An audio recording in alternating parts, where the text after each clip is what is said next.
নমস্কার বন্ধুরা, শাশুড়ি বৌমার কিচেনে আপনাদেরকে স্বাগত জানাই। আজকে আপনাদের সাথে একটা রেসিপি শেয়ার করব, চিংড়ি মাছের ভাপা। আমি দেখুন চিংড়ি মাছ নিয়েছি, কেটে ভালো করে পরিষ্কার করে ধুয়ে নিয়েছি, ও নুন হলুদ মাখিয়ে রেখেছি। নারকেল কোড়া নিয়েছি, নারকেল নিয়েছি, পোস্ত নিয়েছি, কালো জিরে আর কাঁচা লঙ্কা। এখন আমি পোস্ত আর নারকেলটা পেস্ট করে নেব। কড়াইতে সর্ষের তেল গরম করে চিংড়ি মাছগুলো অল্প ভেজে নেব।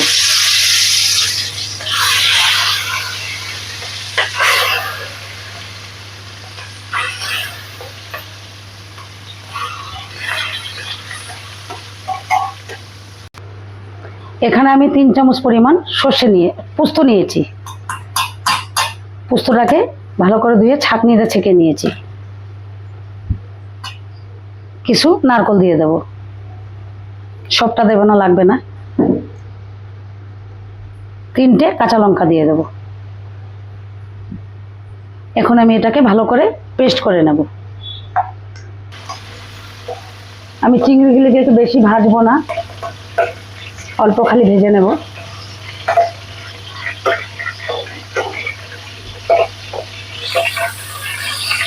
এভাবে আপনারা চিংড়ি ভাপা খেয়ে দেখবেন, পোস্ত দিয়ে নারকেল দিয়ে দারুণ লাগে।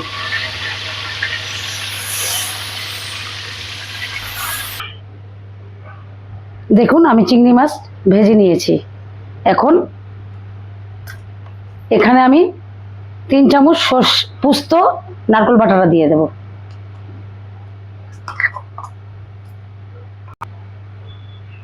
পরিমাণ মতো নুনটা দিয়ে দিলাম। 1 চামচ হলুদ গুঁড়ো দিয়ে দিলাম। 4-5টা কাঁচা লঙ্কা দিয়ে দিলাম। কালো জিরে দিয়ে দিলাম। আপনারা এইভাবে বাড়িতে বানিয়ে খেয়ে দেখবেন, অসাধারণ লাগে রেসিপিটা। অল্প সর্ষের তেল দিয়ে দিলাম।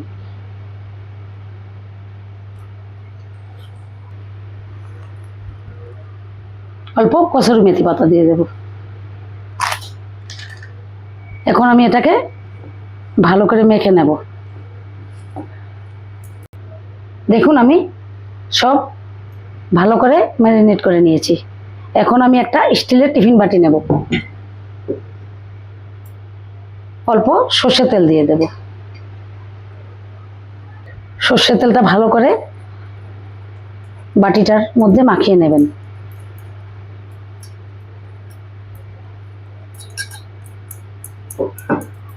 এখন আমি কুচনো নারকেলটা দিয়ে দেব।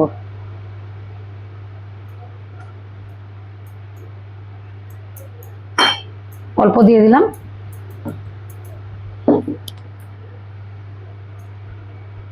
এখন আমি মেখে রাখা চিংড়ি মাছগুলো দিয়ে দেবো অল্প অল্প করে। এভাবে আপনারা খেয়ে দেখবেন, অসাধারণ লাগে গরম ভাতের সাথে।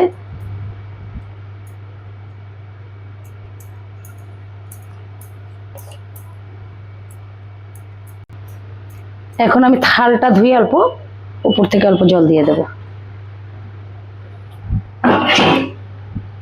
অল্প পরিমাণে জল দিয়ে দেবো, আমি বেশি দিলাম না।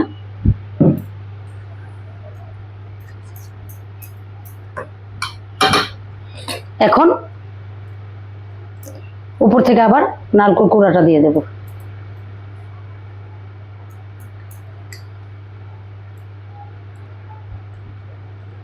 এটা আমার মার হাতের রেসিপি। আমার মা অনেক ভালো ভালো রান্না জানতো, উনি আমাকে শিখিয়ে গেছে এটা। মা না থাকলে মার অনুভূতিটা সব সময় মনে পড়ে। সারা জীবন তার কেউ থাকে না সঙ্গে, কিন্তু মা বলতে একটা আলাদা একটা অনুভূতি। অল্প তেল দিয়ে এখন আমি অল্প চিনি দিয়ে দেব। উপর থেকে অল্প চিনি দিয়ে দেব। 1 চামচ পরিমাণ ঘি দিয়ে দেব। একদম অল্প পরিমাণে ঘি দিয়ে দেব, বেশি না, বেশি দেবেন না। এখন আমি ঢাকাটা দিয়ে দেব। ঢাকা দিয়ে গরম জলে বসিয়ে দেব। এখন গরম জলে বাটিটা বসিয়ে দেব। 20 মিনিটের জন্য আমি ভাপে বসিয়ে দিলাম। উপর থেকে একটা ঢাকা দিয়ে দেব। উপর থেকে ঢাকা দিয়ে দিলাম। 20 মিনিটের জন্য ঢাকাটা দিয়ে দিলাম। দেখুন আমার চিংড়ি ভাপাটা রেডি। 20 মিনিট পর আমি ঢাকাটা তুলে দিলাম। এখন ঠান্ডা হলে আপনাদের সাথে আবার দেখা করছি। দেখুন আমার চিংড়ি ভাপাটা রেডি।